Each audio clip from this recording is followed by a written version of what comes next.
behalf of the Safe and Green campaign, I want to welcome you all to the Fukushima Forum. I want to thank all of you who walked the 6 miles today and who took time, 7, thank you, Bill, and who took the time to reflect on what you would do in the case of an evacuation. I'd like to start the forum on Fukushima with a moment of gratitude for this incredibly beautiful land that we have chosen to call our home. I would also like to invite you for a moment of silence to imagine those in Japan whose homes were forever changed on March 11, 2011.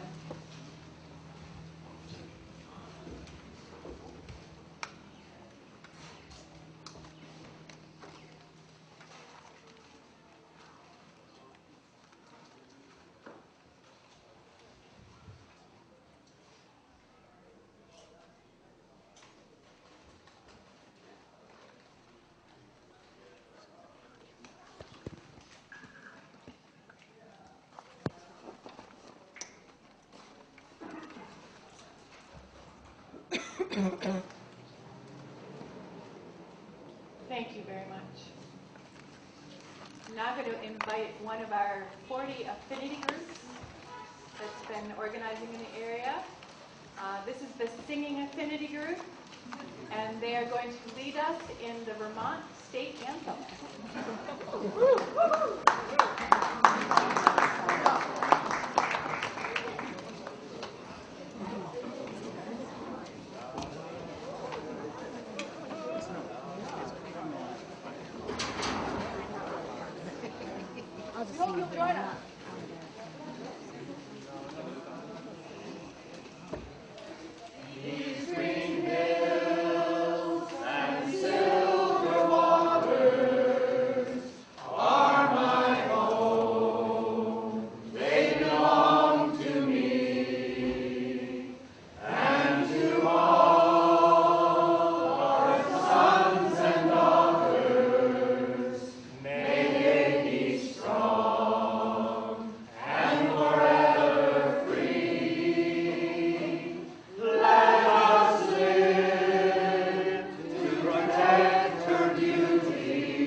May we all look with pride on the Golden Dome in the days ahead. Is Arnie Gunderson in the house? Yes.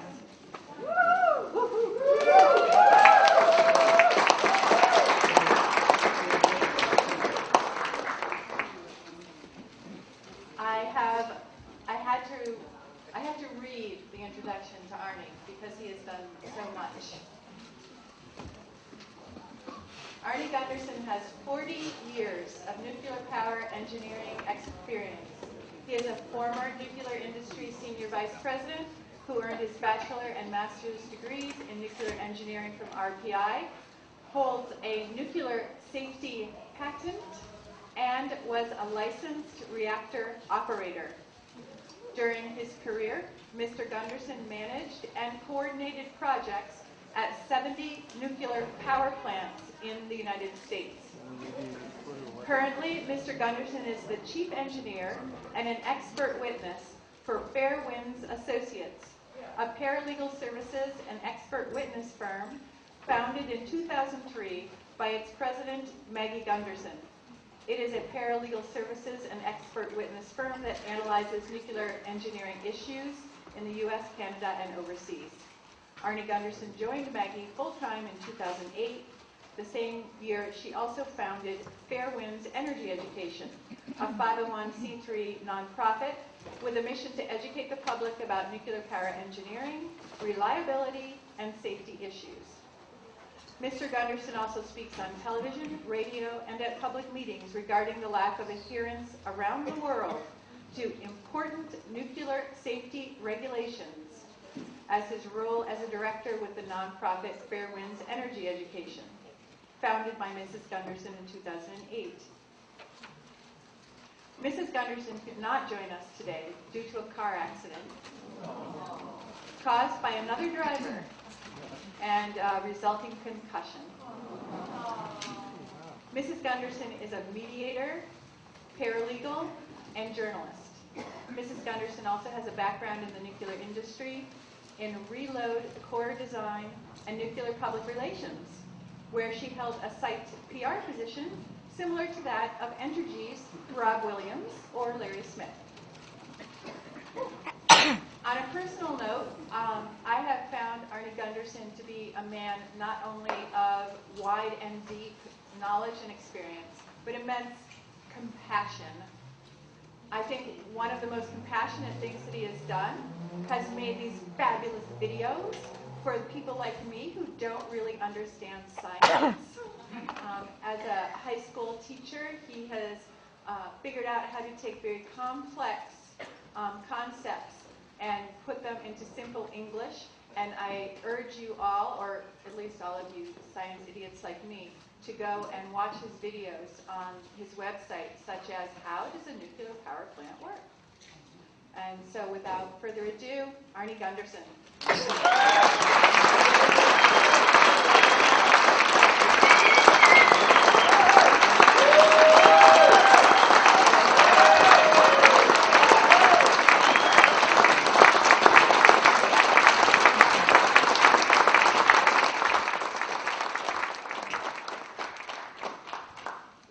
Thank you. Maggie says hello, and yeah, she got a concussion by being rear-ended while she was stopped in the traffic light. It's just better if she spent the day resting as opposed to riding. How's it sound? Is that okay?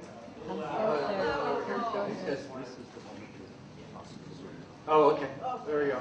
Oh, I'll just move over here. That's the rest of the world. Thank you for having me, and thank you for your walk today. I hope it sends a message that the Yankee should be shut down.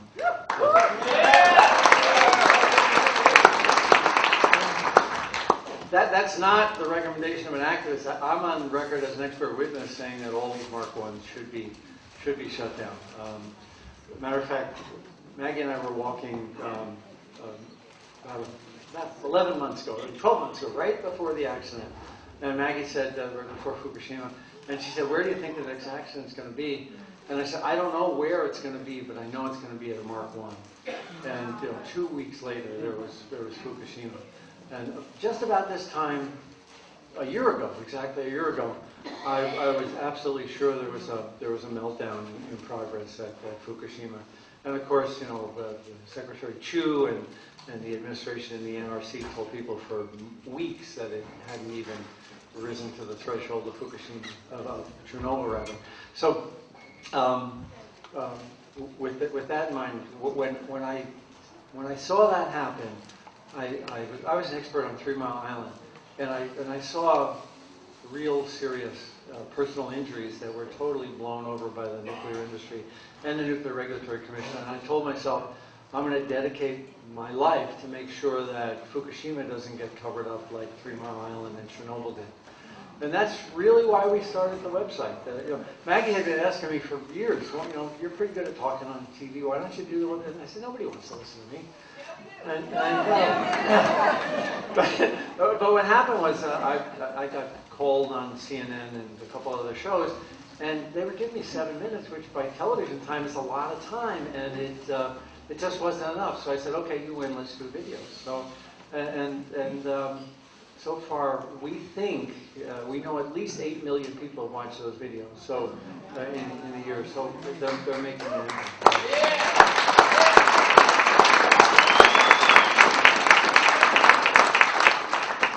So my wife's the brains, but I just happen to be really good at looking at a television camera and talking, so that seems to be my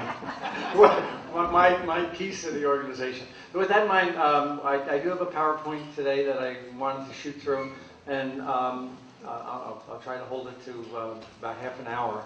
And if you have questions, let's put them off until the very end of it, and gladly take some questions, and then there's one other speaker. So we're ready. I think you're going to want to be off to the side so you're not staring into They're gonna, okay. Oh, the website is Fairewinds, Fairewinds, and that's not about wind and solar or anything like that. It's the name of my wife's grandparents' blueberry farm. That's how we chose it. So it's not. It doesn't mean windmills. It was just a name we chose because it was a family name. Are we ready? Yeah. Yeah, there we go. Do we have light?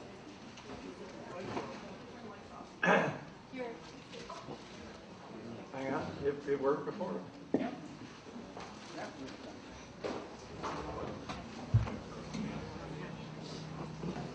Okay, here we go. You know, I do appreciate that we started this with a moment of silence for the people that have died from the tsunami and likely are to die from radiation. There's a group that I admire personally, and there's about between 1,000 and 2,000 workers at both the Fukushima Daiichi plant, which is the one that had the meltdowns, and the Fukushima Daini plant, which is just south of it, about 7 miles south. Fukushima Daini almost had 4 meltdowns. And, of course, Fukushima Daiichi did have, depending on how you're counting, the war. But 1,000, largely men, but a few women, basically definitely saved the country of Japan and likely saved the world by going in and staying in those plants for the first 2 or 3 weeks. So they're my personal heroes. So I'm on the second slide here. The plant manager at Fukushima Daini, which is the one that survived, said that thank God the accident happened on a Friday because there was 1,000 people there. And he said if it happened on and of course when the tsunami hit, they couldn't get home, but if the tsunami had hit and they were away, they couldn't have gotten in. And so he thanked he said, I'm thankful if we're going to have an accident, all it happened on a Friday when I had people, because it happened on the weekend, we would have had 4 more meltdowns. Can you imagine 8 nuclear meltdowns? But there's a lesson there for Vermont Yankee. If you go there on a weekend, they have a skeleton crew. And we really need to rethink nationwide the staffing levels that plants have. This concept of skeleton crews is crazy in a world where an accident can easily require a couple hundred people immediately. So I think one of the lessons the NRC hasn't taken to heart here is the fact that we definitely need bigger staffs in the off times when the plant is going to is possible to have an accident. So yeah, let's go to the next slide, please. Thank you. Well, I'll shoot over this because I'm sure this crowd is really familiar with it. There's a lot on the Fairwind site. This was not, Fukushima was not an accident. It wasn't just an accident. It was an accident waiting to happen for 40 years. The Mark I containment, I'm sure you all know about. I've talked about it for years. It was too small. The NRC said it never should have been licensed in 1972. And in 1976, they had thought that the forces would be down on it in the event of an accident. It turned out the forces were up. And had an accident occurred in the first 3 or 4 years, the entire containment would have lifted off the ground. Then they put straps over it. That was the first Band-Aid fix. Then came 3 Mile Island, and they realized, oh my God, hydrogen gas can be generated. Nobody thought of that back when this plant was built. So then they put vents on the side of containments, and that's a little crazy. You know, containment's meant to contain, and a vent is meant to let it out. So we're putting vents on the sides of containments now. It's a second Band-Aid fix. then it turns out that the vents didn't work anyway. They were tried 3 times and they failed 3 times at Fukushima. So it was a marginal or poor design to begin with. Then on top of that, the Japanese knew for at least 20 years that a tsunami of magnitude, they were designed for about a 16-foot tsunami. The tsunami that hit was 60 feet. So the wall was a little too low.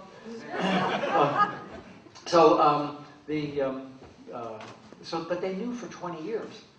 And TEPCO fought them and said, well, we need more study. We need more study. Where have we heard that before, right?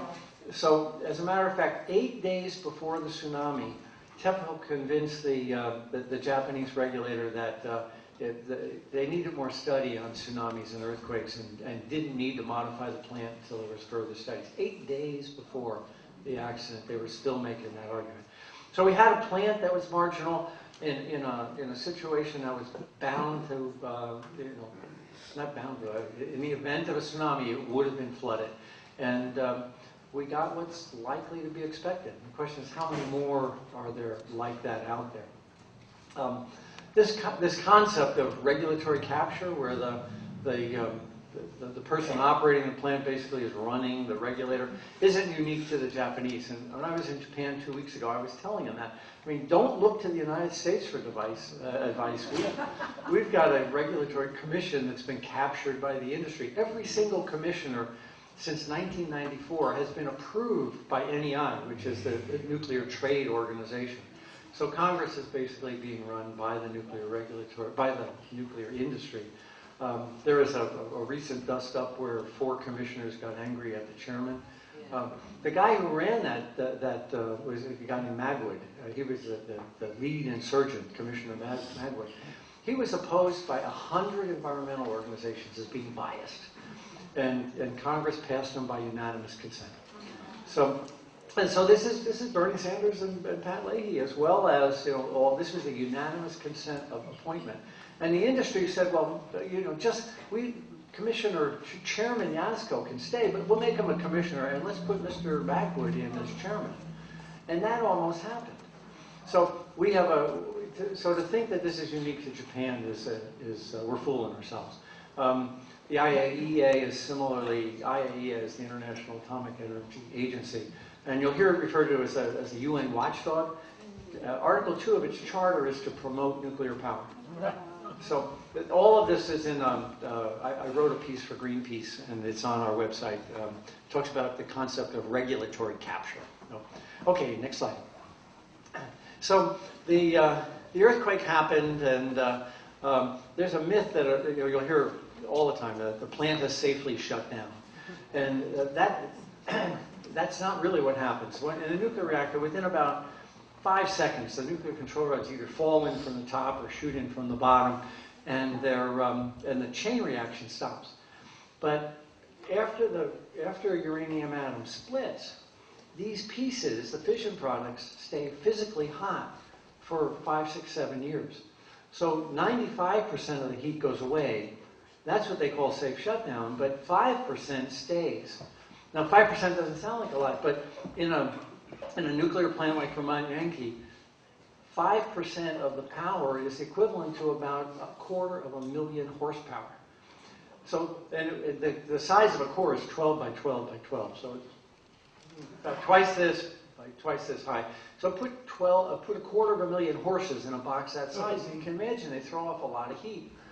And that's what happened at Fukushima. Now you had to dump the equivalent of 250,000 horses worth of heat. Something happened at Fukushima 1, not before the tsunami ever hit.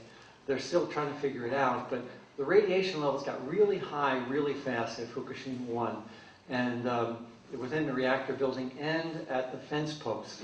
So before the earthquake, before the tsunami hit, there were problems in Fukushima 1, and I think one of the mysteries here is what those were. But the lesson is Fukushima 1 had just received its license extension to operate beyond its 40th year.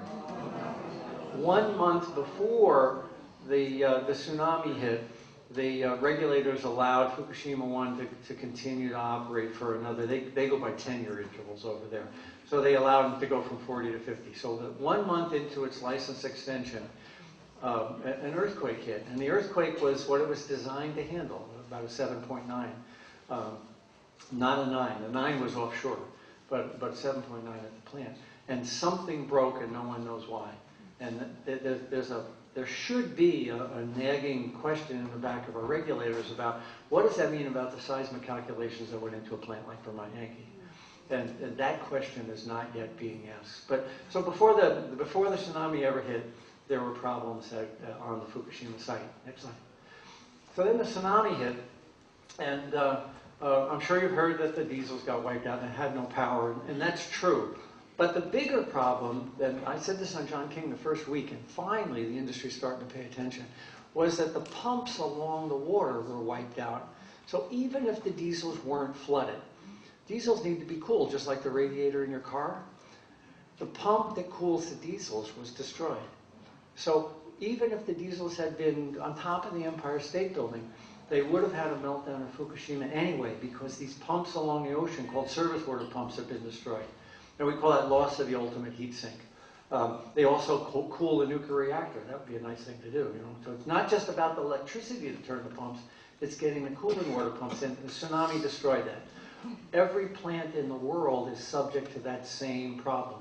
At Pilgrim, an energy plant over in Massachusetts, a Norwegian sailboat in the middle of the night lost its power, saw this industrial facility and floated up almost next to the service water, dropped anchor, and they didn't know it was there until the morning when the guards noticed. If that had not been, you know, peaceful Norwegians, but in fact had been, you know, tourists, they could have blown up the service water and created the very same accident that Fukushima had. So so the next thing that happened is the batteries ran down. The batteries don't turn the pumps, but they turn little valves that tried to cool the plant, and the fuel overheated. And what happens when the nuclear fuel overheats is the metal water's H2O, and it absorbs the oxygen. It just sucks the oxygen right out of the water and creates hydrogen gas. So when the fuel gets that hot, putting water on it makes it worse, because it actually creates more hydrogen gas. The pressure started to go up at the containment, and at this point, it was inevitable that there would be meltdowns. Okay, next slide.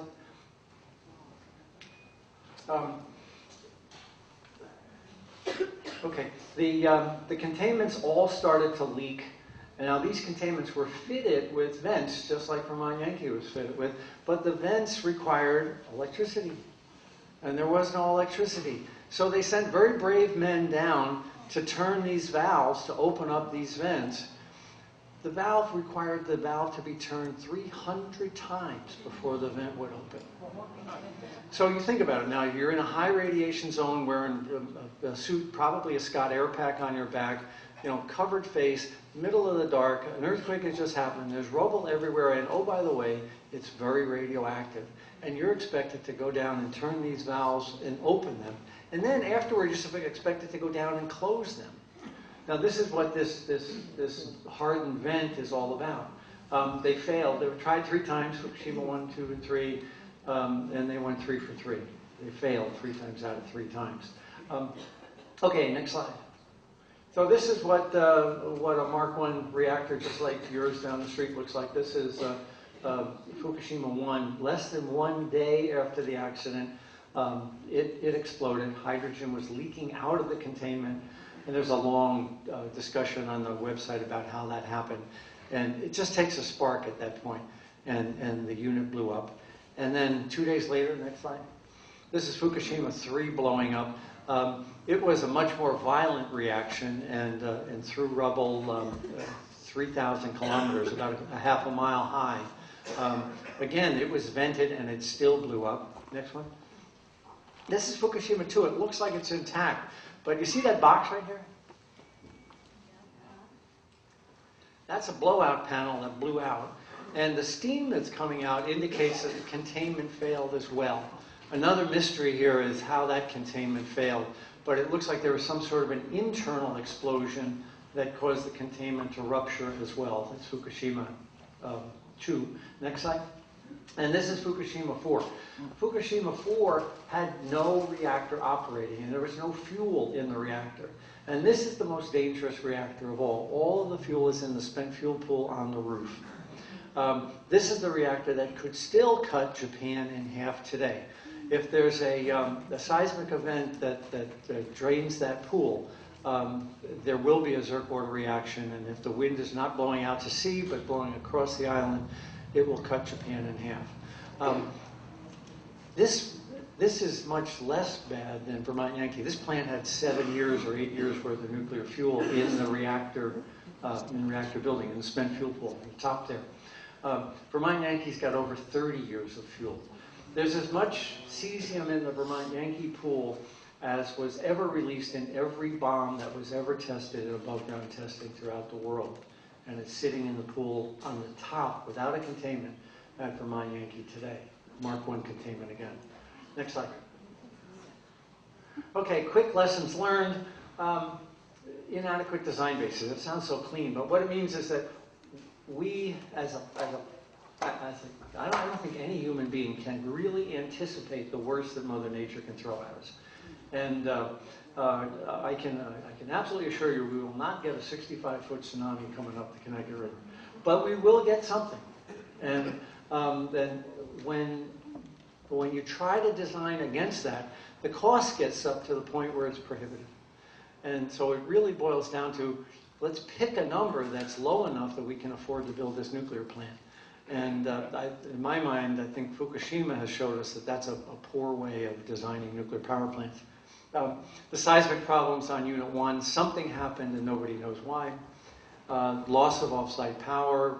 Plants are designed for that, but they have batteries that only last for 4 to 8 hours. And of course, Fukushima was without power for days. Ultimate heat sink loss, that's when the tidal wave knocks out the surface water. It doesn't have to be a tidal wave. It can be a Norwegian sailboat parked up against the surface water system at Pilgrim. It can happen here. The inadequate containment and the inability to vent are clear. The NRC's solution is, well, we're going to build the vents stronger. So the thing that failed 3 times, we're going to make better, and that will allow these plants to continue to operate. Next slide. Okay, I want to talk about the releases from Fukushima, compare them to Chernobyl and 3 Mile Island. Within a day or 2 after the Chernobyl accident, after the Fukushima accident rather, I knew it was as bad as Chernobyl. And of course, Secretary Chu, Japanese, didn't admit that for weeks. And that affects the resources you apply to solve the problem. If you don't think you've got a bad problem, you're not going to solve it. You're not going to put the appropriate resources on it. So shame on the Japanese and shame on the Americans and the IAEA for downplaying the significance. They had 10 nuclear reactor cores exposed. The 3 from the operating reactors plus 7 other nuclear cores in the fuel pools that were exposed. And compared to 1 at Chernobyl. So this potentially could have been 10 times worse than Chernobyl. And I was on television saying that if the fuel pool in Unit 4 failed, we would have Chernobyl on steroids. That's how bad this would have been. Chernobyl was terminated in about 2 weeks. Of course, Fukushima is continuing. Don't just look at the steam coming off the plant every night on the webcams, but it's also leaking out into the ocean all the time. This has already released 10 times more radiation into the ocean than Chernobyl ever did. Okay, next slide. There's a couple different kinds of radiation that come out of the plant. The very first thing that comes out is noble gases. As the fuel heats up after an accident, it doesn't have to melt down. All it has to do is crack, and noble gases get out. And for you science geeks, you know, the far side of the periodic table, they don't react with anything. There's some really good science that says 2 to 5 times the noble gases from Chernobyl were released from Fukushima. So we already know that all the fuel was cracked and destroyed and all these gases went up. The others on their iodine and cesium and strontium do react chemically. And I'll talk more about that because the secret is in the assumptions. I'm sure if you've seen a lot of the press this last week has been captured by the nuclear industry, and they're saying, well, yeah, it melted down, but nobody's going to die anyway. And there's all sorts of assumptions that go into that argument. And so we've got to remember, 13 months ago, these people said these couldn't melt down. So now we're trusting the people to say, well, yeah, but it melted down, but you got to believe us now, there's no health consequences. And I'll talk a little bit about that on the next slide. Okay. I was an expert witness at 3 Mile Island on that trial, and I followed Chernobyl extensively. The scientists that went into Chernobyl to try to get good data were thrown in jail for 5 years. So if you think you're going to get good data out of the IAEA studies at Chernobyl, you're not. There's a book by Yablokov. I can send you that if you're interested. It was a $150 book, and a bunch of people got the publisher to basically give it away for $15, including shipping. It talks about all of the health studies that the IAEA has covered up on Chernobyl, and there's even more. But there's literally researchers who were thrown in jail. Spencer Smith, who's a Vermonter, has tried to go back into Belarus, and as soon as she tells them she's researching Chernobyl, they don't let her go, even now. So we're not getting good data out of Chernobyl. At 3 Mile Island, the same thing happened. I was an expert there, and Judge Rambo decided that was her name. Yeah. She actually authorized a study, but she said if the number's too high, I'm not going to believe it. And the study actually came back and said there was an increase in incidence in cancer, but because the amount of radiation was so small, we must be wrong. So they threw the answer out because the NRC said there was very little radiation released. And there's another thing on our website about 3 Mile Island where I've gone after the NRC, and they lowballed that estimate. So anyway, there's good data out of 3 Mile Island that shows there was an increase in cancer. And this was 10,000 times higher than 3 Mile Island. So there will be cancers as a result of this. But you got to remember, when you talk to the industry people, they're ignoring the 3 Mile Island studies and they're ignoring the Chernobyl studies. So keep that in mind. Okay, next slide. So the secret is in the assumptions. I'll let you read this Dilbert yourself. Sure. It says, I can do this feasibility analysis in 2 minutes. And then in the middle one, he says, it's the worst idea in the world. Numbers don't lie. Then the last box, it says, our CEO loves the idea. And he says, luckily, assumptions do lie. So the secret is in the assumptions that the industry's using on these dose numbers. Next slide. The question is how much radiation was released, and that number is fudgeable. The question is the timing of the release. Nobody knows when these cores decide, except for the explosions. We can monitor those. But there's many other times when these cores were venting, and depending if the wind was blowing out to sea or inland, you'll get entirely different answers. The most important one is this decontamination factor. The Nuclear Regulatory Commission assumes that 99% of the radiation is trapped in the water inside the nuclear reactor. But they also have this little footnote that says if the water is boiling, none of it's trapped. Well, at Fukushima, the water boiled for 5 days because the cooling pumps had failed. So there was no decontamination factor for the cesium that was released. But yet the Japanese are using 1%. In other words, 99% was trapped. There's an Australian study out, though, that says 90% was trapped. So there's already arguments on the assumptions, how much was trapped. And nobody's measured this. You have to remember, after TMI, Chernobyl, and Fukushima, all the radiation detectors didn't work. So nobody was measuring this stuff. We're going back in time to make these determinations. Okay. So how bad was it? They're both awful. This is like comparing degrees of awfulness, I think. Gorbachev, in his notes, in his memoirs, credits Chernobyl as being the cause of the collapse of the Soviet Union. Not perestroika. He blames Chernobyl as the cause of the collapse of and we also saw that the nation of Japan almost collapsed. So we're dealing with a technology that maybe it's unlikely that it fails. although we've had 5 meltdowns in 30 years, so that's not too unlikely. But if you, even if you believe the industry's numbers of once every 250 years, if it fails, it destroys a country. That's a pretty difficult technology to want to buy into, in my mind. And even now, with the accident 1 year behind us, Japan still could be cut in half if there's an accident and the fuel pools on either one of the units begins to drain. What's the cleanup going to look like? The Japanese have not recognized the severity of the accident. That's what it really boils down to. They haven't tackled the big problem and said, we really need to apply every resource we possibly can. They need to fight it like it was a war, and they're just picking around the edges. So if they did that, they would recognize they're going to need about $500 billion. Now, $500 billion is all of the money they saved on nuclear for 40 years for all these nuclear power plants and oil, reduction in oil bills just got tossed out. $500 billion is more to clean up after Fukushima than they ever saved over 40 years for all the 50 power plants. There has been no economic advantage. During the next 20 years, I'm estimating about 1 million extra cancers. And now the industry's saying if there will be so few, they'll be hard to imagine. The secret's in the assumptions.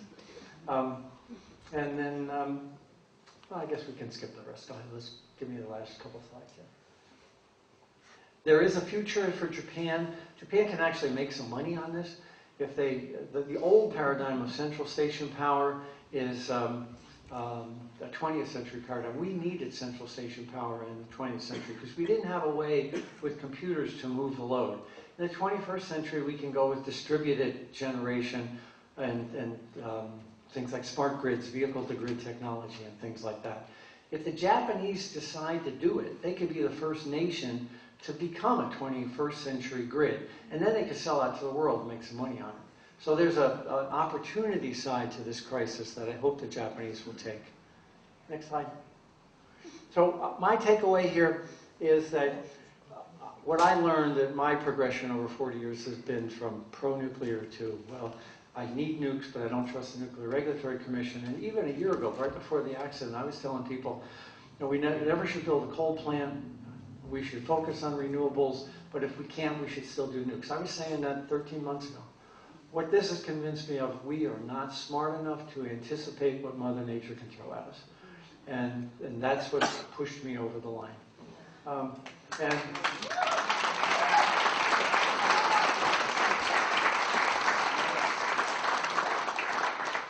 And that we're dealing with something that can destroy a nation. That's a pretty significant issue that I hope our politicians face. I hope Peter Shumlin looks at the guy here in Khan in Japan and says, oh my God, what if that was me? I would make those decisions. Okay, I think that's the last slide, is it? Yeah, and there's my resume. Okay, thank you very much.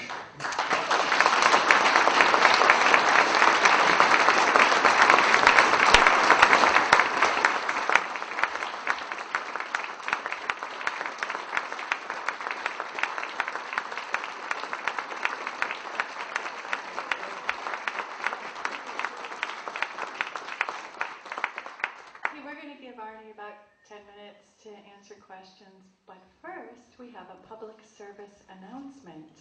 Leo?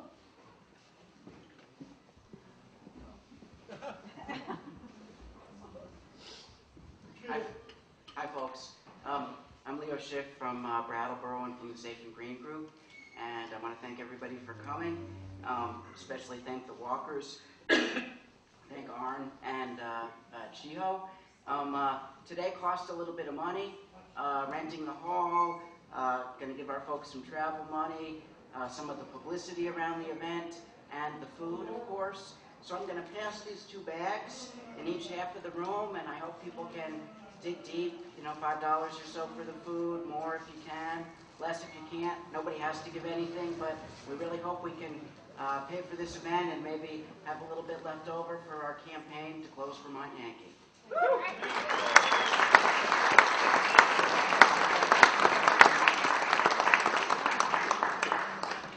many walkers did we have today? Do we know? 50.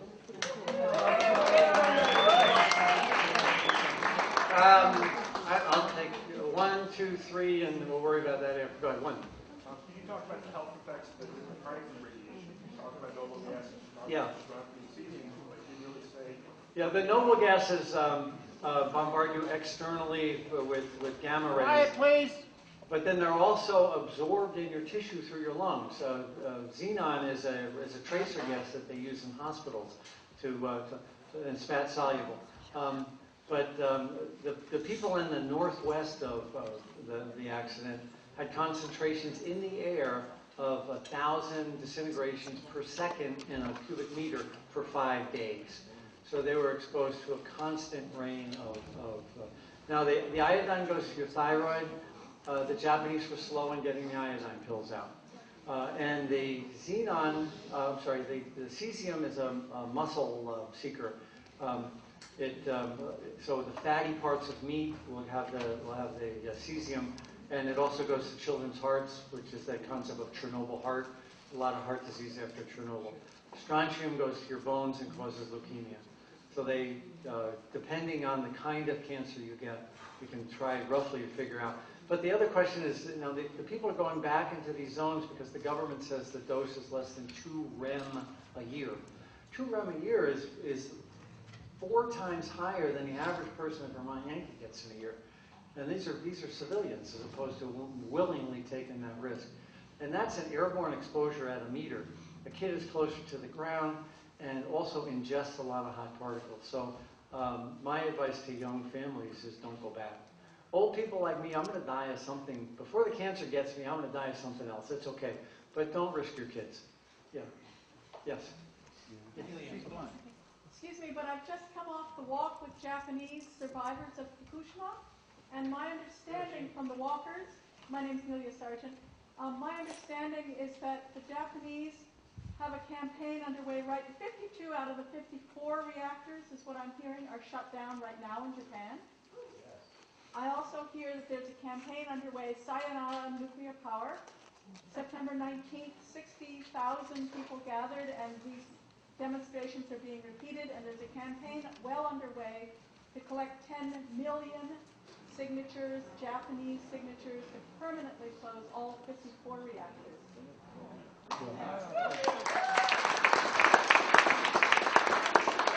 I don't think there was a question there, but within Japan, you're right, 52 of the 54 reactors are shut down. Now, 10 are never going to start up. The 6 at Fukushima Daiichi are so broken they're never going to start up, and another 4 are also in similar conditions. And so now you're down to 44, and the question is, will the Japanese run them at partial power? Will they shut them all down? Is there enough power? And that's a decision they're making right now. They're taking Herculean efforts on energy conservation. They did last year and they will this year. But they have some tough decisions. Now, I hope they make the conservation routine, but that's a debate that's going on in Japan right now. Yes? My question is about Unit 3 at Fukushima, and I think you posed the possibility of a prompt criticality as being the cause. What is that still a possibility? Or is it like definitely been ruled a hydrogen explosion at Unit 3? I just wonder where we are with that. It's my theory is the only one that's still in play, I think. The people are saying it could be a hydrogen explosion only. I talk to chemists and they all say, no, you can't get that violence with just hydrogen. And my theory accounts for a couple other things. The fact that the material has been found off-site and things like that. I think the best thing for me to do right now would be to give up the mic. We could use a doctor. The doctor when the doctor here. Chiho Kane. She lives in Heartland, Vermont. She was born in Japan, and she has been back to Japan a number of times since March 11th, 2011.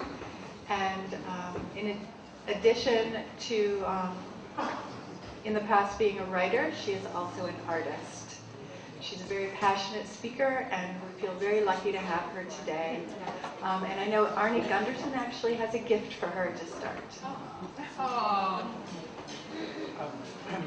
Chiho was very instrumental in some of the translations on the book we wrote. That's only in Japanese, by the way, so you cannot get an English copy.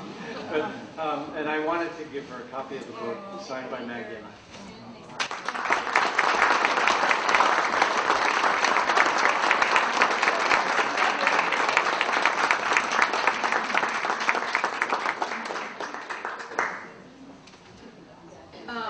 Hi, my name is Chiho Kane.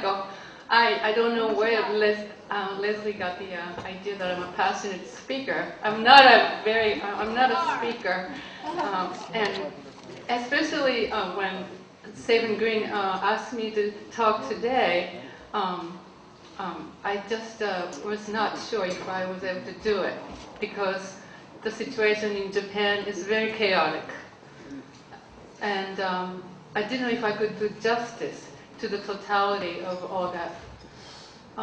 But as an artist, I also felt it my duty to try to make sense out of all this chaos. So I worked very hard, and I had to actually write down the speech. So please forgive me for reading the speech. Hi. So today, I was asked to talk about what's happening in Japan after the Fukushima Daiichi accident. I'm from Iwate Prefecture, Japan, one of the prefectures most damaged by the earthquake and tsunami on March 11th, 2011. A year ago today, I woke up to the news of the massive earthquake in northeastern Japan. The ensuing days, weeks, and months have been the emotional roller coaster ride. A lot of anxiety, helplessness, and hopelessness, but also hopefulness at times, and a lot of depression and gratitude. And I have traveled to Japan 3 times since last month, March, and witnessed how people are coping with this new situation forced upon them. The tsunami carried away everything in an instant. Lives, cars, houses, and the entire downtown. A year later, people are being tested for their resilience more than ever. Even though rebuilding is happening slowly on the coast, it will be a long time before people can feel life is back to normal. And for some, that day may never come. Life is so hard and painful sometimes, but we must live on. And it was the love and compassion of fellow humans that gave so much courage and hope to the communities destroyed by the tsunami. And that love came from outside Japan too. And I'd like to take this opportunity to thank many of you who have expressed concerns for the people of northern Japan during last year. Thank you. And of course, we have had our own natural disaster here in Vermont last year, and I'm convinced that having a strong community is the key to our survival. Natural disasters do happen no matter what, but having an intact community goes a long way in coping with the challenges of the aftermath. And you could say that it can actually prevent huge disasters from happening, because some disasters are exacerbated by man-made factors. And some of those factors can be eliminated if the soundness of the community is the collective priority. The southern part of Iwate, which is my home prefecture, is about 200 kilometers from the Fukushima Daiichi. I would say that's about 160 miles? 121 miles. And my sister and her family live in this area, in a city called Oshu City. The capital of Iwate, Morioka City, is about 200 kilometers away. That's what I meant to say, 160, 70, 80, somewhere in there, miles from the nuclear power plants. And this is where my family lives. My parents live. And both cities, my sister's city and my parents' city, are inland, so they were not affected by the tsunami directly. However, my sister's city is one of the radiation hotspots in my prefecture. And the soil of my brother-in-law is an elementary school teacher, and his schoolyard, the soil of it, had to be scraped and removed last summer in an effort to reduce the radiation level.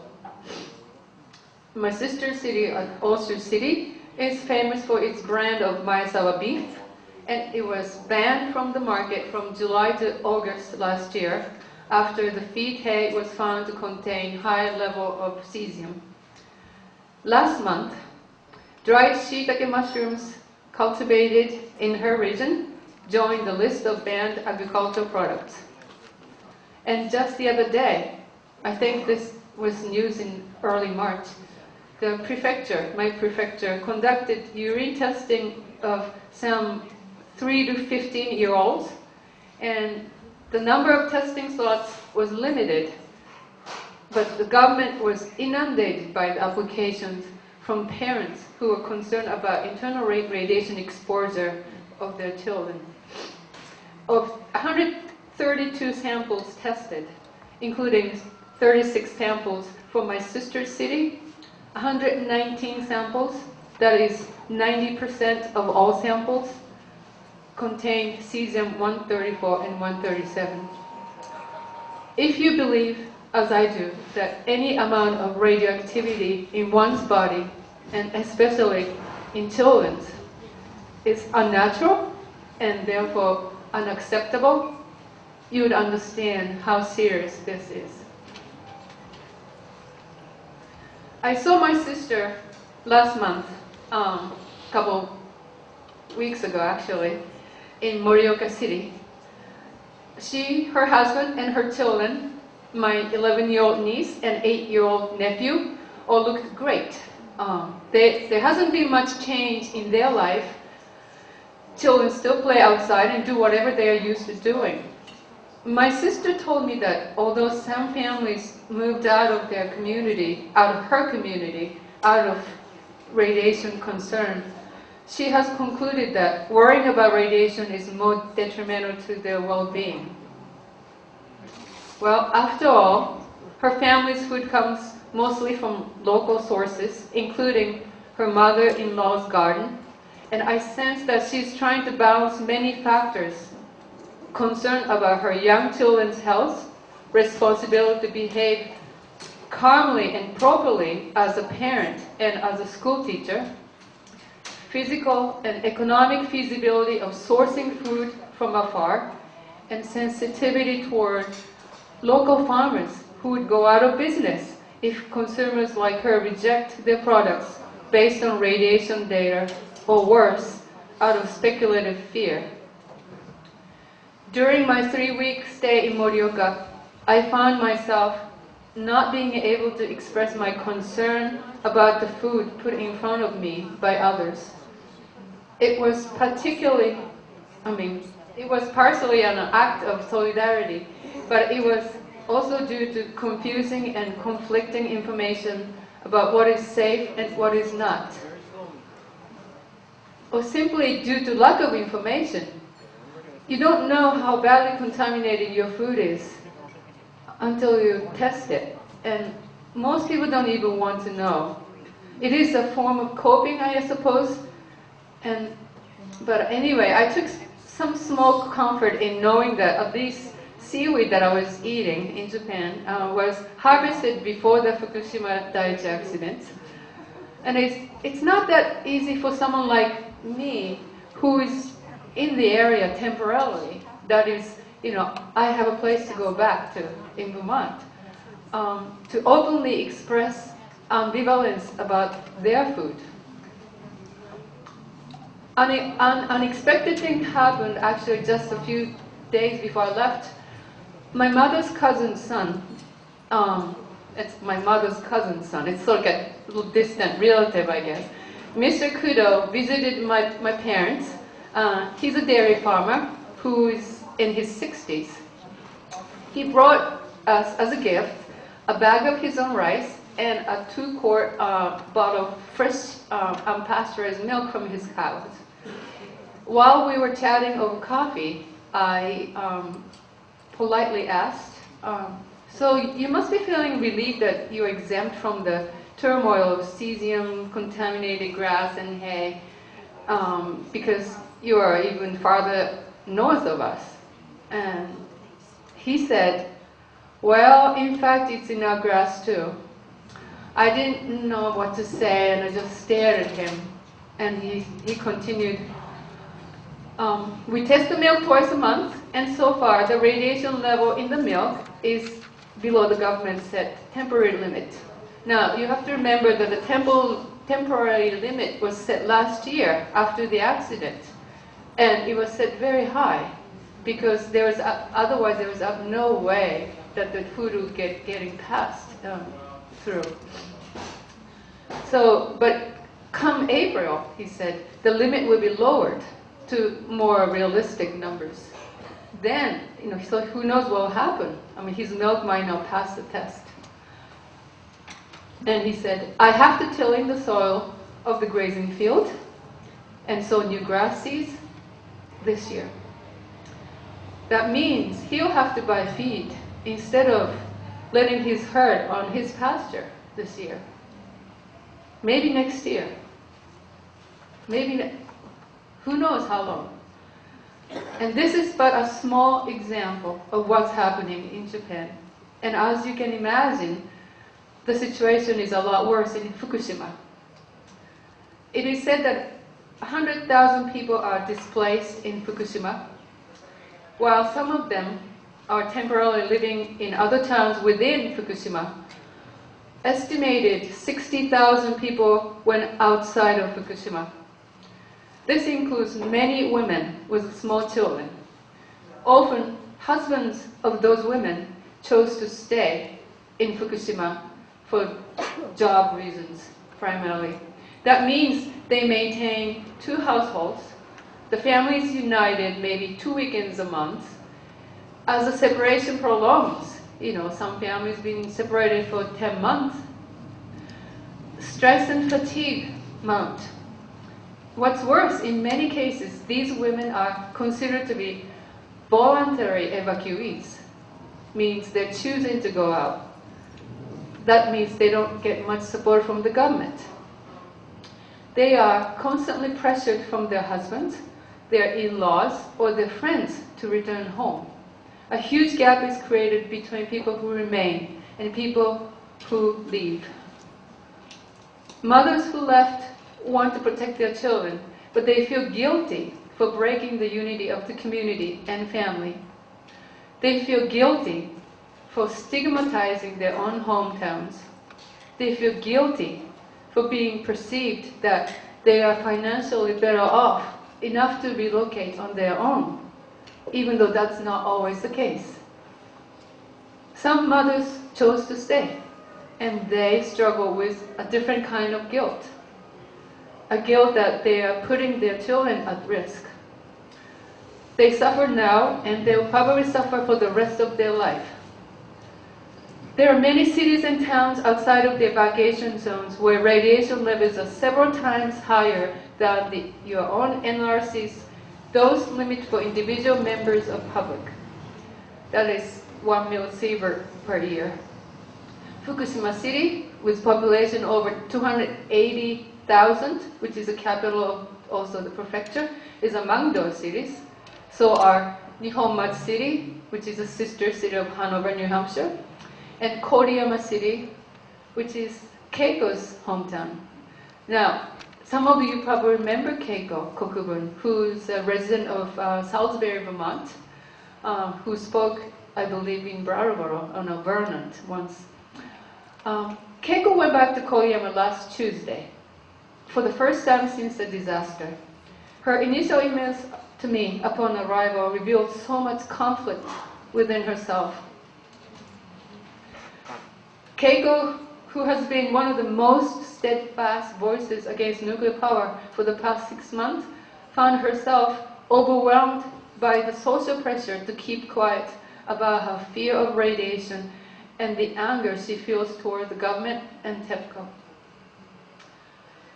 As of yesterday, however, Keiko recovered a bit, that's in her own word, and she posted on her weblog some of her observations at a public forum.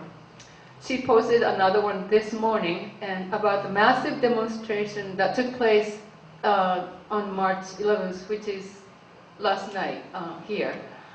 And you can actually read them by going to her weblog, which is connectwithfukushima.com. I say again, connectwithfukushima, one word, .com.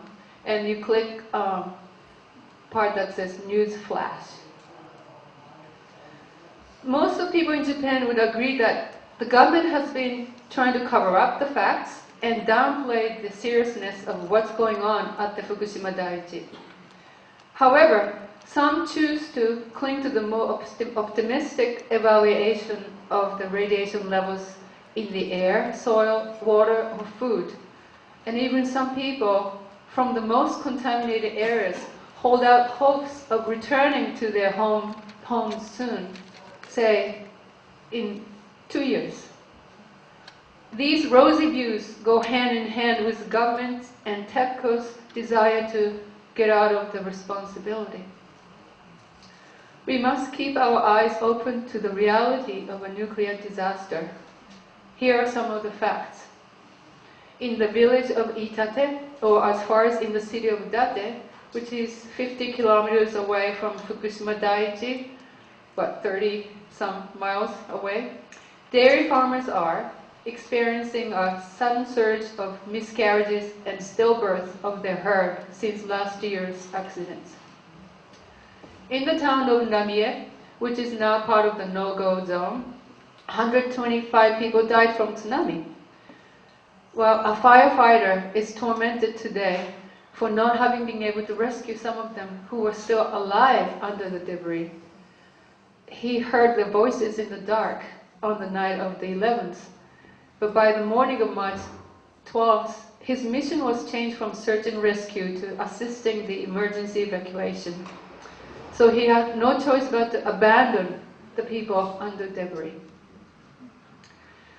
The enormous amount of debris created by the tsunami in the northeastern Japan needs to be disposed somehow, and relatively soon, buried or incinerated. However, very few municipalities throughout Japan have agreed to accept such debris. Many citizens oppose incineration debris from the northeast in their backyard because they fear it might send radioactive materials in their air. People are advised to be mindful of the provenance of compost and potting soil. Deciduous tree leaves and wood barks contain higher levels of cesium if they come from the north. Organic farmers in the north are confronted with the decision of whether or not to use their own compost this spring. During the first 6 months since last March, the number of childbirths in Fukushima declined by 20% compared to the previous year. This is primarily due to the fact that women are afraid of bringing their newborn babies to the radioactive environment. And so many of them are opting to give birth elsewhere at their own expense.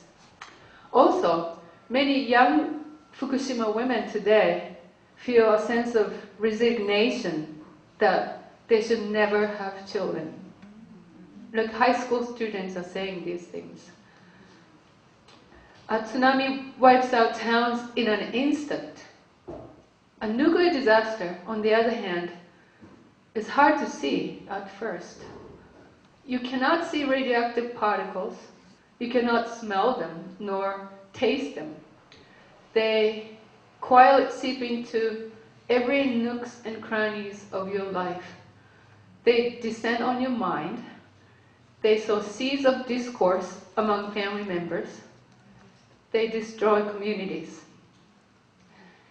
Without including the physical or environmental impact, the damage that a nuclear disaster causes is vast, and it lasts for a long time. While I was in Japan, I was disturbed by how some people still seem to accept nuclear power as a necessary evil of the modern time. They cite steady supply of electricity, jobs, money for the local towns. Furthermore, I was disturbed how victims fight against each other, rather than directing their anger to the true cause of all this. Some say this infighting is the result of the government propaganda. It's true that we almost never see or hear someone in the government say it's dangerous or harmful when it comes to radiation. For many decades, the Japanese government has kept saying how safe nuclear technology is. And today, the Japanese government keeps telling us that the level of radiation we're exposed right now is safe. People are skeptical of what the government says, for sure, but it takes a lot of energy to counter the prevailing force. When I was in Japan, I felt so helpless. Then I read a book by the philosopher and the professor Tetsuya Takahashi. He said, quote, "The system of nuclear power cannot exist without assuming the sacrifice of some. The sacrifice can include people who mine uranium while risking exposure, people who, or communities who house nuclear power plants, like yours, and workers at nuclear power plants who daily subject themselves to the risk of exposure. They are all sacrificed for the benefit of corporate profit or the people in the distant communities who use electricity." Professor Takahashi continued, quote, "If you think human prosperity requires certain sacrifice, I'd like to ask you then, who decides to sacrifice who? Who has the right to make that decision? Do you have the courage to be the sacrifice yourself?" Professor Takahashi concluded, quote, "What we have to do now is to envision and to work to create the society free of sacrifice. We have to find ways to abandon the system of sacrifice, which is nuclear power." He has articulated what I had been feeling. Having witnessed the phases and nuances of sacrifice in the aftermath of Fukushima Daiichi accidents,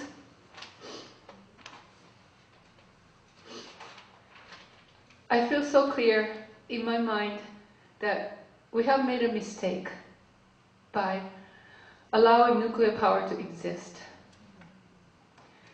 Besides,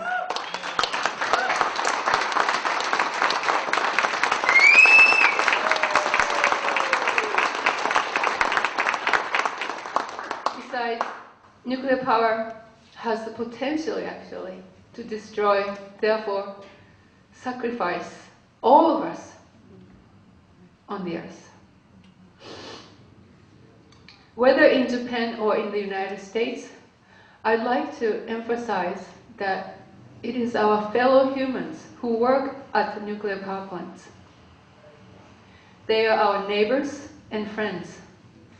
It is a responsibility of each of us to redesign and build a community where no one is sacrificed. As I said earlier, I'd like to believe that the soundness of our community is our collective priority.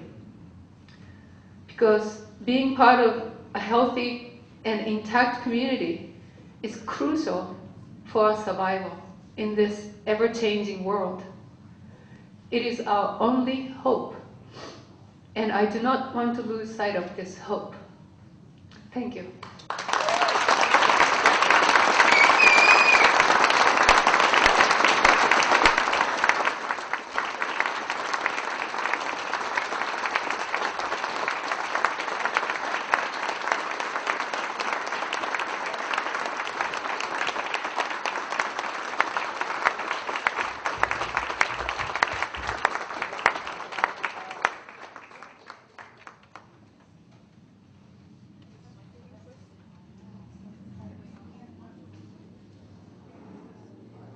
Chiho was wondering if anyone has questions for her. Do you have any questions?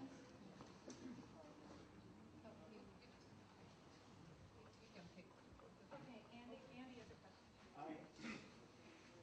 I'm Andy Davis. I read in the New York Times that the same thing that Nelia mentioned, that most of the power plants are shut down in Japan right now, but the federal government in Japan would like to start them up, but it's the local governments that are keeping the federal government from doing that. And I was just wondering what the local governments in Japan have that we don't have here. Yes, they do have what you don't have. That is the final word for resumption of operation. In other words, apparently, unlike here, even though it's it's contract with the electric company, and also it's a national government policy to place all those nuclear power plants.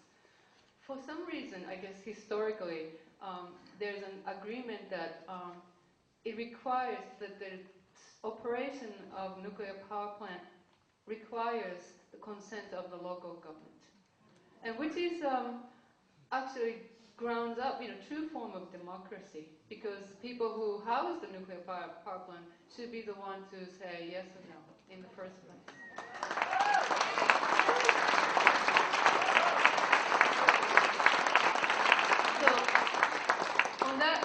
On that note, I also want to caution you that yes, it is true that only 2 are operating right now, and the remaining 2 are scheduled to go into maintenance in April or May. Some say for political reasons it might be pushed back, like May, but it doesn't mean that that's going to last for a long time. In other words, I think a lot of local governments are wary of public sentiment, and so they're hedging.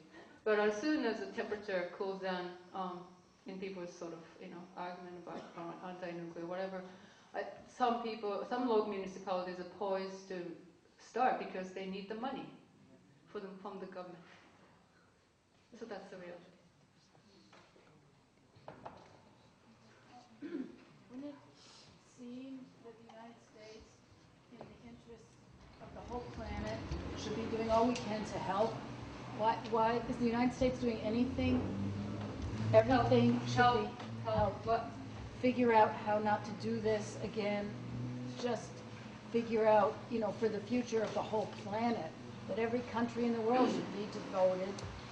I agree with you. I mean, she said, why shouldn't we all be helping in your case, the Fukushima aftermath, all the world should be converging to offer their help, and I agree with you. But in a sense, you have your own problem here to solve before, because having nuclear power plant has an inherent danger. And I don't know, I think your hands full. I mean, working for alternative energy to heal what's been done and to make it so we don't have to have these at all. I think that is yes, we do have to find alternative ways. I mean, things without requiring nuclear power. I think that would be, I shouldn't say ideal. I mean, that is the only way for survival of humanity, and maybe not just humans, but everybody, everything. Japan has something like a Green Party, political party. I have heard people from this interview on public radio, and I'm sure they have scientists who are sympathetic. Are there any publications, newsletters ways of being in touch with them, knowing what they are doing? Yes, there are a lot of groups throughout Japan who've been, somewhat decades long activists, anti-nuclear activists, or some of them are just the concerned citizens types, and they are getting together. And they have, thanks to internet, I suppose, a lot of networking. And so people are getting their words out, and also parents, mothers, who feel like they're isolated and have no support, they are trying to find their peers on, in blogs and things, so they are getting together. Did I answer your question? What about the Green Party? Green Party, I don't know if Japan has what you consider to be a Green Party. I mean, there are some parties that have that kind of propensity, shall I say, but they don't call themselves Green Party per se, I don't believe. Maybe I shouldn't speak because I'm not sure. But it's not a strong part of Japanese political landscape. Yes. How do we get like manufacturing places to get our solar stuff going? Well, I guess if there is no will, if there is a will, there is a way. Is that the English expression? I mean, I don't think there has been any will to really invest in, solar technology. But some people are really thinking hard today, and I see a lot of innovation happening. Yeah, there's a lot of buildings that are broken down that are just sitting there doing nothing. Yeah. And it's like...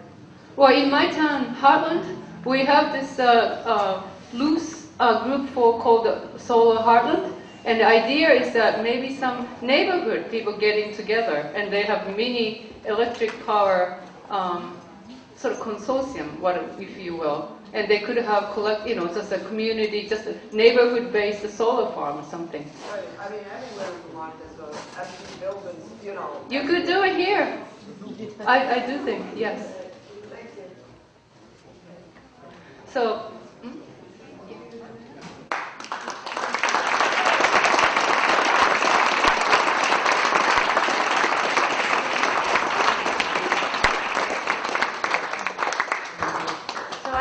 What Kiniko said, that there is hope in community.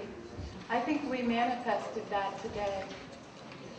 We manifested it in the walk, the diversity of the people who are on the walk, the numbers of people that it took to make the walk happen, the evacuation happen. So I'd like you all to give yourselves a hand.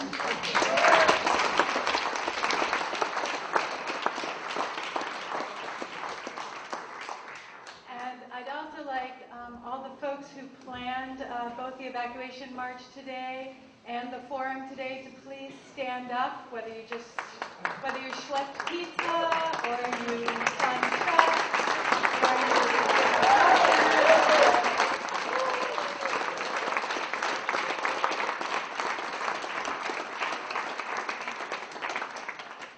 And just a little reminder that it takes green to turn green. So this is the bag that went around before, and we're going to have it over at the table where Laurel and Leo are. Leo's got it, and Laurel there also has lots of information about what's going on between now and March 22nd and on March 22nd.